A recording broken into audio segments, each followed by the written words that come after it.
कई लोग कहते हैं महाराज हम पूजन बहुत करते हैं, हम पाठ करते हैं, हम अर्चना करते हैं, हम व्रत रखते हैं, हम उपासना करते हैं, हम दान करते हैं, हम पुण्य करते हैं, हम सत्कर्म करते हैं, उसके बाद भी दुख क्यों है? हम पूजन तो कर रहे हैं। आपके पेट में दर्द हुआ, मान लो आपके सिर में दर्द हुआ, अब सिर में दर्द हुआ तो आपने गोली तो खाई, एनासिन भी खाई, क्रोसिन भी खाई, डिस्प्रिन भी खाई, कॉम्बिफ्लेम भी खाई, ना जाने कहां की गोलियां खा गए। सिर में दर्द था और 4-5 तरह की गोली खा गए। तुमने जब तो गोली खा ली और गोली खाने के बाद तुम्हें थोड़ा सा असर भी हो गया, पर इतनी गोलियां जो खाई है तो बाद में रिएक्शन तो करेगी, कुछ तकलीफ तो देगी, कुछ गर्मी तो करेगी, बीपी शुगर ऊंचा नीचा कर सकती है। आपने पाई। उसी तरह मंत्र, माला, पाठ, जप, अनुष्ठान फल कब देते हैं और फल कब नहीं देते, ये शिव महापुराण की उमा संहिता कह रही है। शिव महापुराण का उमा खंड, पार्वती खंड को अच्छे से पढ़िए तो उसमें बताया है, उसमें वर्णन किया है।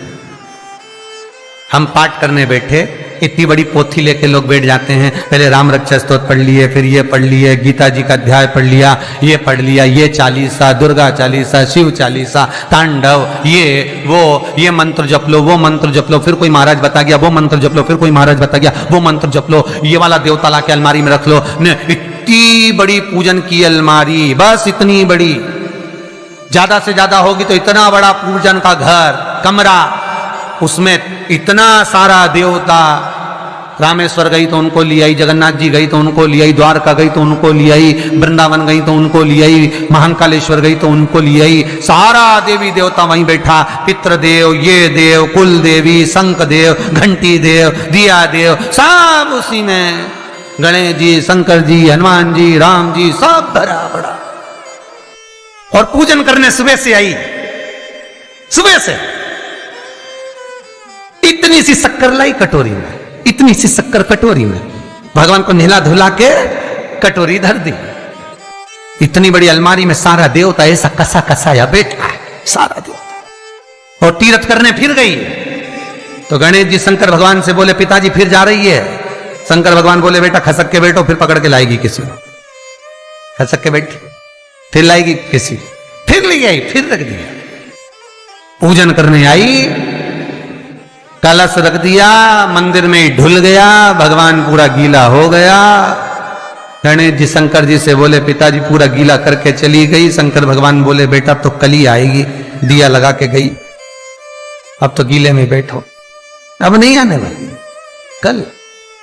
बहुत ध्यान देना साहब, इस कथा को आपके ऊपर लेकर समझाया जा रहा है, क्योंकि शिव महापुराण की कथा कहती है कि आप जो मंत्र जप रहे हो, आप जो माला जप रहे हो, आप जो साधना कर रहे हो, आप जो पाठ कर रहे हो, वह आप पर असर कर रहा है कि नहीं कर रहा है, वो आपको समझना है। राम रक्षा स्तोत्र का पाठ करो तो पहले हनुमान चालीसा पढ़ो, फिर राम रक्षा स्तोत्र करो। शिव चालीसा, दुर्गा चालीसा, गणेश चालीसा, हनुमान चालीसा, गायत्री चालीसा, इन 4-5 चालीसा को एक साथ कभी नहीं पढ़ना। एक चालीसा यदि आपने पढ़ ली है शुरू में, तो पाठ पूरा होने के बाद जब उठने की तैयारी हो तब दूसरी चालीसा पढ़ दो, बाकी की चालीसा भले आप बाद में पढ़ दो, पर एक साथ 4 चालीसा का पाठ नहीं होना चाहिए। महाराज पाठ करने बैठे हो, किसी एक मंत्र की माला जप रहे हो, ओम नमः भगवते वासुदेवाय जपा, या शंकर जी का मंत्र जपा, या गुरु का मंत्र जपा, ये मंत्र जपा, या वो मंत्र जपा, उस मंत्र को जपने में बीच में कुछ गैप होना चाहिए। एक साथ रट्टा मार पे ओम नमः भगवते, ओम नमः भगवते, श्रीमन्नारायण श्रीमन्नारायण, ओम नमः शिवाय, ओम नमः शिवाय, फिर ये जप लो, वो जप लो, पूरा पाठ सपाट सब खलास, वो श्रेष्ठ नहीं। कुछ देरी की कोई वस्तु, कोई भोजन आप बनाकर लेकर गए हो, कोई पकवान आप बनाकर लेकर गए हो, कोई फल लेकर गए हो, यदि शिवलिंग पर वो पकवान, वो मिठाई, वो फल टच हो गया तो वो खाने के योग्य नहीं रहता। वो घर पर लेकर मत आना, मंदिर में ही छोड़कर।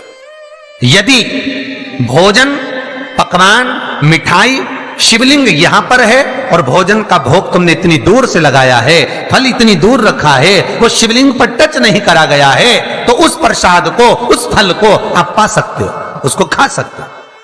पर जो शिवलिंग पर टच हो गया, फिर वो केवल नंदी, श्रृंगी, भृंगी, प्रेतों का, भूतों का, आहूतों का भाग होता है।